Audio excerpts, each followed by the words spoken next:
मुख्य समाचारों के बाद अब खबरें विस्तार से। कबीरधाम जिले के पंडरिया में आज उप मुख्यमंत्री अरुण साव ने पीएम श्री स्वामी आत्मानंद स्कूल मैदान में लगभग 20 करोड़ रुपए के विभिन्न विकास कार्यों का लोकार्पण और भूमि पूजन किया।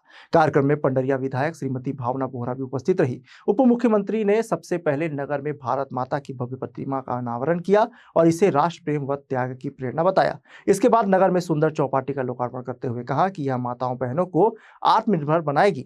इस अवसर पर उन्होंने पंडरिया नगर पालिका के लिए 2 करोड़ तथा इंदौरी और पांडातराई नगर पंचायत के लिए 1-1 करोड़ रुपए देने की घोषणा की। आज पंडरिया में नगर पंचायत पांडातराई और पंडरिया नगर पालिका नगर पंचायत के विकास के विभिन्न कामों का लगभग 20 करोड़ रुपए राशि का लोकार्पण और भूमि पूजन संपन्न हुआ है। भव्य भारत माता चौक का निर्माण हुआ है, चौपाटी का भी निर्माण हुआ है जिसका लोकार्पण हम लोगों ने किया है। पंडरिया शहर को स्वच्छ, सुंदर और सुविधापूर्ण बनाने की दिशा में काम हो रहा है। हमारा राज्य के नगरीय निकाय स्वच्छ, सुंदर और सुविधापूर्ण बने, इसके लिए हम योजना बनाकर काम कर रहे हैं। आज पंडरिया क्षेत्र विकास की दौड़ में तेज गति से आगे बढ़ रहा है। ग्रामीण क्षेत्रों में लगातार सड़कों का निर्माण हुआ है, लगातार सड़कों का जाल फैल रहा है, विकास के अन्य काम हो रहे हैं। गांव और शहरों में तेज गति से विकास हो रहा है। निश्चित रूप से पंडरिया विकास की दौड़ में आगे बढ़ रहा है। हमारी क्षेत्र के विधायक श्रीमती भावना बोहरा जी लगातार सक्रियता से मेहनत कर रही हैं क्षेत्र के विकास के लिए। मैं पंडरिया वासियों को बहुत बधाई और शुभकामनाएं देता हूं। दुर्ग जिले के भिलाई में निर्माणाधीन सुपेला थाना की नई इमारत शुरू होते ही विवादों में आ गई है। आरोप है नगर निगम से एनओसी लिए बिना पीडब्ल्यूडी की हाल ही में बनी सीसी सड़क को तोड़ दिया गया, जिस पर करीब 25 से 30 लाख रुपए खर्च हुए थे। वहीं करीब 60 लाख रुपए की लागत से बन रही थाना बिल्डिंग के निर्माण में गुणवत्ता को लेकर भी सवाल उठ रहे हैं। कॉलम ढलाई में खामियों और निर्माण की मजबूरी पर संदेह जताया जा रहा है। मामले के सामने आने के बाद निरीक्षण तो हुआ, लेकिन कथित गड़बड़ियों को नजरअंदाज किया गया। अब सवाल है कि जिम्मेदारों पर कार्रवाई होगी या नहीं। देखिए, कल भी हम लोग इनका भौतिक सत्यापन करने की बात कही थी और उसमें भौतिक सत्यापन के लिए एसपी साहब खुद ही बोले थे कि पीडब्ल्यूडी के अधिकारी, सक्षम अधिकारी आएंगे और उसकी जांच करेंगे करके। लेकिन पीडब्ल्यूडी के अधिकारी मेरे ख्याल से अभी तक तो पहुंचे नहीं हैं और नगर निगम का जो अधिकारी वो भी उपस्थित नहीं है, क्योंकि ये जमीन का भी मामला है, इसमें एनओसी शायद है भी नहीं है। और दूसरा चीज़, जहां तक हम आरोप लगाए थे कि कॉलम सही नहीं है, धागे पे नहीं है, वो स्पष्ट दिखाई दे रहे हैं, वो स्वीकार भी कर रहे हैं कि जो कॉलम बना हुआ है वो साइड चला गया है, धागे पे नहीं है। हम उसको सुधार कार्य कर रहे हैं। क्या लगता है, अगर धागे पे नहीं है, एरर है, गड़बड़ी दिख रही है कॉलम में, तो उसको वापस रिकंस्ट्रक्ट करना चाहिए या तोड़ के दोबारा बनाना चाहिए या फिर बगल में कोई कॉलम खड़ा करके दीवार खड़ी कर देनी चाहिए? नहीं, इनका कहना है कि जहाँ पे कॉलम स्टेक आ रहा है, धागे पे नहीं मिल रहा है, हम दूसरा कॉलम बनाकर उसको तैयार करेंगे। छत्तीसगढ़ के दुर्ग जिले के नगर पंचायत उतई में दूषित पेयजल के कारण पीलिया फैलने से क्षेत्र में हड़कंप मच गया। वार्ड नंबर 14 और 15 में नालियों की गंदगी मिल जाने से हैंडपंप और बोरिंग का पानी दूषित हो गया, जिससे अब तक 12 से ज्यादा लोग पीलिया की चपेट में आ चुके हैं। कुछ मरीजों को अस्पताल में भर्ती कराया गया है। स्वास्थ्य विभाग ने एहतियातन दूषित हैंडपंप बंद कर पानी के सैंपल जांच के लिए भेजे हैं। क्लोरीन टैबलेट बांटी गई है और मिटानिन टीम घर घर सर्वे कर रही है। प्रशासन ने उपला पानी पीने की अपील की है। 8 साल की गुड़िया है, बेटी है, वो सुपेला हॉस्पिटल या बीएम साहा में उनकी माँ ने बताया कि एडमिट है करके, और उनके घर जाके अभी जायजा लेंगे क्या ट्रीटमेंट चल रहा है, कुछ पानी का सोर्स क्या है, इसके बारे में जानकारी लेंगे। उनके घर अभी जा ही रहे हैं और 2 घर में अभी विजिट किए हैं जिनके घर सकुशल पूर्वक है, नॉर्मल है। स्वास्थ्य विभाग के द्वारा क्लोरीन टेबलेट का वितरण किया जा चुका है, पानी का सैंपल भी लिया है और गर्म पानी पीने की सलाह दी गई है और मितानिन द्वारा घर घर सर्वे किया जा रहा है। अभी तक कितने मरीज मिल चुके हैं क्षेत्र में? पहले 5 मरीज थे, अभी एक और जानकारी मिला है जो कि एडमिट है। अभी सर्वे के दौरान और कुछ आउटपुट मिलेगा, पता चलेगा। अब सबके यहाँ बोर का पानी उपयोग करते हैं। एक कॉमन हैंड पंप है, वो अभी बंद है, बंद करवा दिया गया है और सैंपल लिए हैं। अब सैंपल के बाद ही बताना संभव होगा कि पानी का है कि क्या है। और सर वार्ड क्रमांक 15 में पीलिया करा था, बताइए। वार्ड क्रमांक 15 में जो एक नल कनेक्शन है जिसके सामने एक निवास स्थल है और उसके सामने रहने वाले लगभग एक घर में 12 लोग रहते हैं। 12 लोग में 3 लोग को पीलिया दिक्कत हुआ। आज सुबह भी मैंने वहाँ जांच किया तो पता चला।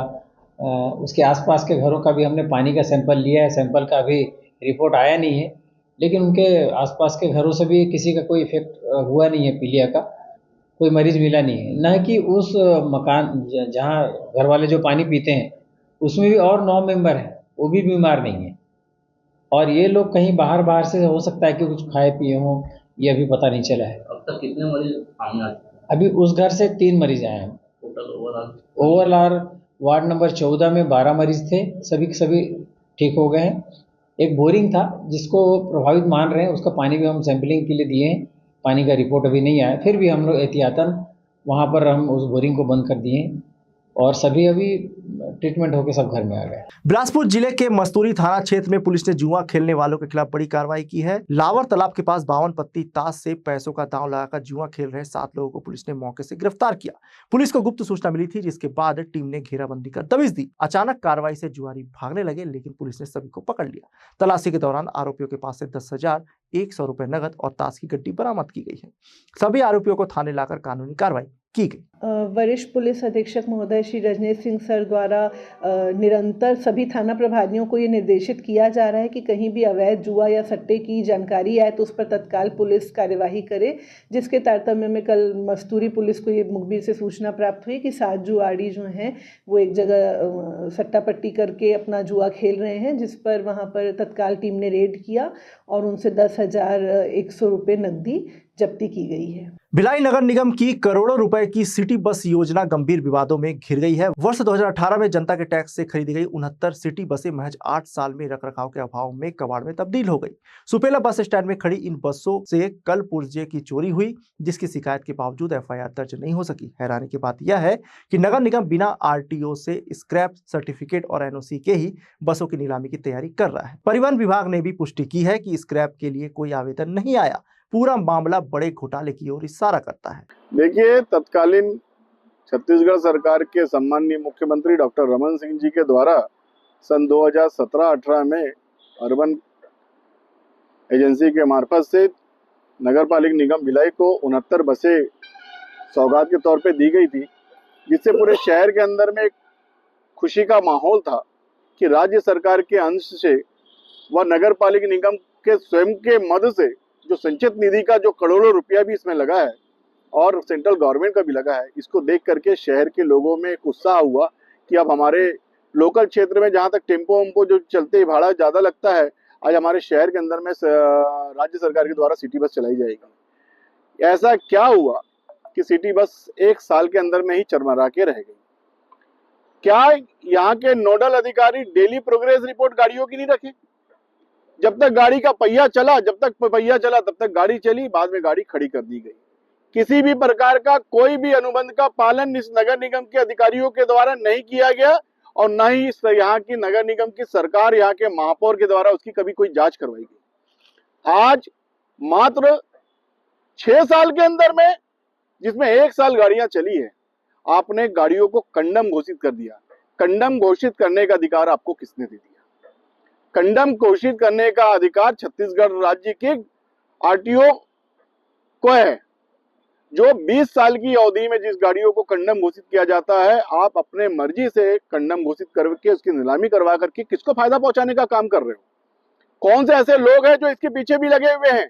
एक तो शहर की जनता का मेहनत का पैसे लगे हैं इस शहर के अंदर के, उनके पैसों की बंदर बाट करने के बाद आज कबाड़ के नाम पे, कंडम के नाम पे किस संस्था को लाभ पहुंचाने का काम कर रहे हैं, यहाँ की शहर सरकार बताए और यहाँ का आयुक्त बताए, जो शहर सरकार के कमिश्नर है, राज्य सरकार के द्वारा भेजे गए कमिश्नर है, जो उनको यहाँ की पूरी जिम्मेदारी नगर निगम अधिनियम 1956 का पूरा अधिकार उनके पास है। आप क्या महापौर की नौकरी कर रहे हैं कि शहर की जनता की नौकरी कर रहे हैं? महापौर जी, आयुक्त जी, बता दीजिए।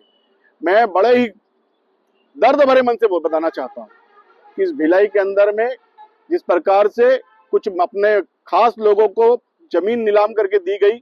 इस शहर ने इस 4 साल के अंदर में जमीन का घोटाला देखा, जमीन की नीलामी देखी। इस शहर ने अब एक नया नीलामी देख रही है, बसों की नीलामी। कंडम जो 7 साल भी उनकी अवधि नहीं हुई, अभी रेंगना तक नहीं सीखी बस ये योजना, उससे पहले इसको कंडम कर दिया गया। मैं महापौर जी से पूछना चाहता हूं आपके चैनल के मार्फत से, आखिर ऐसी कितनी चीज आप नीलाम करेंगे इस 4 साल के अंदर में? आपने पूरे शहर के रिक्त जो विशेष क्षेत्र विकास समय के विशेष क्षेत्र विकास प्राधिकरण के समय के जो भूखंड थे हमारे, आप सबको नीलाम कर दिए। आप बस को कंडम कर दिए। अब बचा क्या है कंडम करने के लिए और बचा क्या है नीलाम करने के लिए? महापौर जी, मैं आपके ऊपर आरोप लगा रहा हूं, अगर इस भ्रष्टाचार में अगर आपका हाथ नहीं है तो आप इस शहर के अंदर में श्वेत पत्र जारी करें। आप शहर के अंदर में बताएं कि ये क्या हो रहा है, क्यों नीलामी हो रही है, क्यों प्लाटों की नीलामी हो रही है, क्यों लाखों का टेंडर करोड़ों में चले जा रहा है, क्यों सफाई पीडब्ल्यूडी में भ्रष्टाचार हो रहा है। आप शहर को लूटने के लिए आए हो, आप शहर को लूट रहे हो। और निश्चित मैं बता देना चाहता हूं आपके चैनल के मार्फत से, महापौर जी इस पूरे कहानी के पीछे महापौर जी नायक है, क्योंकि केवाड़ की गाड़ियां भी किसी न किसी फार्म हाउस में पाई गई थी। उस फार्म हाउस का मालिक महापौर जी की, नीरज पाल जी की गाड़ी करके उन्होंने कहा था, और ये भी बसें जा रही है तो उनके किसी व्यक्ति को लाभ पहुंचाने के लिए जा रही है। ये 2015 में जो परचेस की गई थी सिटी बसेस, 2015 से 2020 कोविड-19 तक ये बराबर चलती रही। उसके पश्चात कुछ इसमें बाधा आई थी और बसें 2022 में वैल्यूएशन कराया गया था। उस समय भी काफ़ी खराब होने रिपोर्टिंग किया गया था, लेकिन संबंधित निविदाकार द्वारा ठीक से संचालन नहीं किया गया, उनको ब्लैकलिस्ट किया गया है। और चूँकि बसें हमने पूरा वैल्यूएशन कराया है, वर्तमान में प्रचालन योग्य नहीं है, इस कारण से पूरा वैल्यूएशन कराते हुए इसको MSTC के माध्यम से ऑनलाइन ऑप्शन की कार्रवाई किया गया है। मैं बताना चाहूँगा कि 2 बार हम लोग इसमें निकाल चुके हैं, क्योंकि जो प्राइस आया है कम प्रतीत हो रहा है, इस कारण से 3rd कॉल जारी किया गया है, जिसका लास्ट डेट है। जी, इसमें संबंधित रिलायंस टूर एंड ट्रेवल्स को सौंपा गया था निविदा करके कार्य, और बसों की सुरक्षा की जिम्मेदारी उनकी ही थी, और कहीं न कहीं उनके द्वारा लापरवाही किया गया है। इस कारण से हमने उनकी जो सुरक्षा निधि थी उसको राजसात भी किया है, और साथ में पुलिस स्टेशन सुपेला में हमने FIR के लिए दिया हुआ है, और पुलिस से जो भी दस्तावेज की मांग की गई है उपलब्ध कराया गया है। आगे भी अगर कोई दस्तावेज अपेक्षित होगा तो जो भी कार्यालय में उपलब्ध होगा बिल्कुल उनको सहयोग प्रदान किया जाएगा, और पुलिस के द्वारा भी कार्रवाई प्रक्रियाधीन है, यथाशीघ्र उसमें कार्रवाई की जाएगी। बसों की जीवित अवस्था वैसे सरकार के द्वारा 15 साल निर्धारित किया गया है, पर यदि बस अच्छी कंडीशन में है, चलने योग्य है, तो फिटनेस करा के वो रोड में परमिट और वैधानिक तरीके से संचालन कर सकते हैं। और यदि उसका गाड़ी स्क्रैप कराने के उसमें है, तो स्क्रैप कराने से पूर्व जो सारी गाड़ियों का पेपर जो फिटनेस बीमा और जो कागज रहता है उसको पंजीयन निरस्त के लिए आवेदन करना, विधिवत आवेदन करने के बाद में उसका भौतिक सत्यापन करने के बाद में इंस्पेक्टर के द्वारा करते हैं, फिर उसका पंजीयन निरस्त के बाद में स्क्रैप में गाड़ी जा सकती है। जगदलपुर में बस्तर पुलिस ने नशे के खिलाफ चलाए जा रहे अभियान के तहत बड़ी कार्रवाई की है। बोधघाट थाना पुलिस ने बैला बाजार इलाके से अवैध नशीली टैबलेट बेचने के लिए ग्राहक का इंतजार कर रही एक महिला को गिरफ्तार किया है। मुखबिर की सूचना पर पुलिस ने सब्जी ठेले में बैठी महिला जुगबाई उर्फ रीता चौधरी को पकड़ा। तलाशी के दौरान उसके कब्जे से प्रतिबंधित नशीली दवा अल्प्राजोलम की 28 पत्तियां बरामद की गई, जिनकी कीमत लगभग 5,37,000 रुपए है। आरोपी को NDPS एक्ट के तहत गिरफ्तार कर न्यायिक अभिरक्षा में जेल भेज दिया गया है। पुलिस लगातार नशे के विरुद्ध अभियान चला करके नशे के सौदागरों को जेल के सलाखों के पीछे भेज रही है। इसी कड़ी में थाना बोधघाट ने आरोपी जुगबाई उर्फ रीता बेला बाजार की रहने वाली है, जो कि पूर्व में भी NDPS के प्रकरण में और शराब बेचने के प्रकरण में जेल जा चुकी है। उनके कब्जे से 28 स्ट्रिप 420 नग नशीला दवाई, जिसकी जो बाजार में कीमत है 5 लाख रुपए, जब्त किए हैं। पूरे प्रकरण में विधिवत जब्ती कर आरोपी की गिरफ्तारी कर जुडिशियल रिमांड पर भेजा गया है। प्रकरण में विवेचना जारी है। बिलासपुर के सरकंडा क्षेत्र स्थित नूतन चौक में हुए भीषण सड़क हादसे का CCTV फुटेज सामने आया है। देर रात तेज रफ्तार का कहर देखने को मिला, जहां कार और हाईवे वाहन की टक्कर में 2 लोगों की मौत हो गई, जबकि 2 गंभीर रूप से घायल हैं। हादसे में जांजगीर निवासी युवती अंशु चंद्रा की मौके पर ही मौत हो गई। वहीं चापा निवासी हिमांशु राठौर ने इलाज के दौरान दम तोड़ दिया। कार में सवार आनंद चंद्रा और नीरज द्विवेदी की हालत गंभीर बनी हुई है। एडिशनल SP पंकज पटेल ने बताया कि हादसे में दोनों पक्षों की गलती सामने आई है, जिस पर केस दर्ज कर कार्रवाई की जा रही है। कल रात को सरकंडा क्षेत्र में नूतन चौक के पास लगभग 11:30 बजे आसपास एक हाईवा और एक कार के बीच में एक्सीडेंट हुआ था, जिसमें कार में सवार 4 लोग थे जिसको गंभीर चोट लगी थी। उसमें से 2 लोग, एक लड़का है एक लड़की है, उनकी मृत्यु हो गई है और 2 लोग हॉस्पिटल में भी उनका इलाज चल रहा है। दोनों पक्षों की उसमें गलती सामने आई है, इसलिए दोनों के अगेंस्ट में उसमें FIR लिया जा रहा है और उसमें कड़ी कार्रवाई की जाएगी। दोनों वाहनों को जब्त किया? हाँ बिल्कुल, दोनों वाहनों को जब्त किया गया। बिलासपुर के सकरी थाना क्षेत्र में साइबर ठगी का एक गंभीर मामला सामने आया है, जहां फर्जी मोटर चालान के मैसेज ने रिटायर्ड अधिकारी के परिवार को लाखों का नुकसान पहुंचा दिया। मंगला स्थित MG होम्स निवासी रिटायर्ड उप संचालक अभियोजन गया प्रसाद मालवीय की पत्नी के मोबाइल पर आए मैसेज को खोलते ही मोबाइल हैक हो गया। कुछ ही देर में HDFC बैंक खाते से करीब 5,76,000 रुपए निकाल लिए गए। पीड़िता की शिकायत पर पुलिस ने अज्ञात आरोपी के खिलाफ BNS की धारा 318(4) के तहत मामला दर्ज कर जांच शुरू कर दी है। एडिशनल SP रश्मित कौर ने लोगों से सतर्क रहने की अपील की है।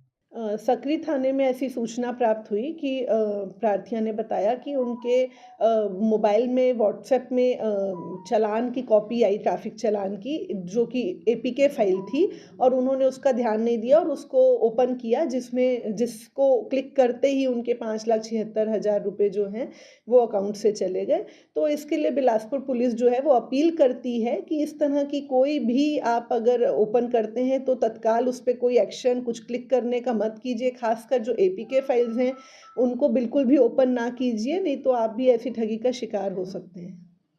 बिलासपुर में सड़क दुर्घटनाओं में हो रही वृद्धि और यातायात के नियमों का पालन नहीं होने के कारण जान माल की हानि को लेकर पुलिस और प्रशासन ने चिंता जाहिर की है। बिलासपुर जिला और पुलिस प्रशासन ने आम जन से यातायात के नियमों का पालन करने की अपील की है। 1 जनवरी से लेकर 31 जनवरी तक सड़क सुरक्षा माह मनाया जा रहा है। इस दौरान ज्यादा से ज्यादा लोगों को जागरूक करने का प्रयास प्रशासन और पुलिस द्वारा किया जा रहा है।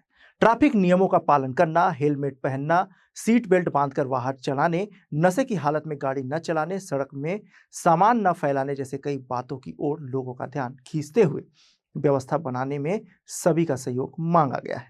बिलासपुर रेंज के पुलिस महानिरीक्षक डॉक्टर संजीव शुक्ला, बिलासपुर जिले के कलेक्टर संजय अग्रवाल और बिलासपुर जिले के SSP रजनीश सिंह ने दुर्घटना मुक्त शहर और जिला बनाने के लिए सभी से यातायात नियमों का पालन करने की अपील की है। 1 जनवरी से 31 जनवरी तक सड़क सुरक्षा मनाया जा रहा है, जिसके तहत बिलासपुर संभाग के सभी जिलों में पुलिस के द्वारा सुगम एवं सुरक्षित यातायात स्थापित करने के लिए जन जागरूकता का कार्यक्रम चलाया जा रहा है, जिसमें जन सहयोग लेकर ट्रैफिक की इंजीनियरिंग को ठीक कर और लोगों को यातायात के बारे में शिक्षित कर एक सुरक्षित एवं व्यवस्थित यातायात व्यवस्था निर्धारित करने का प्रयास किया जा रहा है।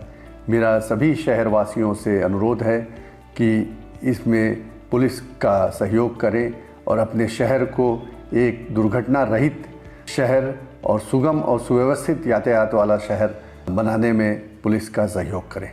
1 जनवरी से लेकर के 31 जनवरी तक सड़क सुरक्षा माह मनाया जा रहा है। इसमें सभी लोगों से अपील है कि हम जब कभी भी घर से निकलें और सड़क पे वाहन लेकर के आएँ तो ट्रैफिक नियमों का हम पूरी तरह से हम पालन करें।